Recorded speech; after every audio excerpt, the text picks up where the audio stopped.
Hi friends, இன்றைக்கி நம்மளோட work என்னென்னு பார்த்தீங்கன்னா வாட்டர் டேங்க் 2 வாட்டர் டேங்க் வைக்கிற மாதிரி நம்ம ஸ்டாண்ட் அடிக்க போகிறோம். ஸோ இது 2000 லிட்டர் வாட்டர் டேங்க் தான். ஸோ அதே மாதிரி இந்த வாட்டர் டேங்கோட ஹைட்டு பார்த்திங்கன்னா நம்ம ஒரு மேக்ஸிமம் ஒரு 6 அடி கொடுத்து ஃப்ரேம் அடித்து ஸ்டாண்ட் அடிக்க போகிறோம். ஸோ நம்ம இதுக்காக யூஸ் பண்ணியிருக்க மெட்டீரியல்லாம் பார்த்திங்கன்னா நம்ம 3க்கு 1.5 பைப் தான் யூஸ் பண்ணியிருக்கோம். ப்ளஸ் லெக்குக்கு பார்த்திங்கன்னா 2க்கு 2 பைப் யூஸ் பண்ணியிருக்கோம். அதே மாதிரி டாப் ஃப்ரேம் பார்த்திங்கன்னா ஒரு 1க்கு 1 பைப் யூஸ் பண்ணியிருக்கோம். ஸோ இதெல்லாம் அப்போலோ கம்பெனி. ஸோ டேங்குனால 16 கேஜ் பைப் யூஸ் பண்ணியிருக்கோம். ஸோ நம்ம கொஞ்சம் ஹெவியாக யூஸ் பண்ணியிருக்கோம். ஸோ டோட்டலாகவே நம்ம 8 அடி நீட்டத்துக்கு ஸ்ட்ரைட் கொடுத்துட்டோம். ஸோ அதோட நீட்டம் பார்த்தீங்க 8, அகலம் பார்த்திங்கன்னா 4 அடி தான் வச்சுருக்கோம். ஸோ 8 அடி நீட்டத்துக்கு ஸ்ட்ரைட் கொடுத்து ஸோ நம்ம சென்டரில் மட்டும் லோடு தாங்குற மாதிரி பார் அடித்து கொடுத்துருக்கோம். ஸோ இது ஹெவி லோடு ஆனாலும் தாங்கிக்கும். ஸோ அதனால் இது ஸ்பேஸும் நல்லா நீட்டாக இருக்கும், எங்கே வேணால் வச்சுக்கலாம். அதே மாதிரி லோடும் வெயிட்டும் கம்மியாக இருக்கும்.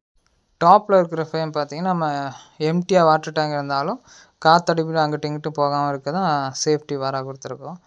ஸோ இதுதான் டோட்டல் வாட்டர் டேங்க் ஒர்க்.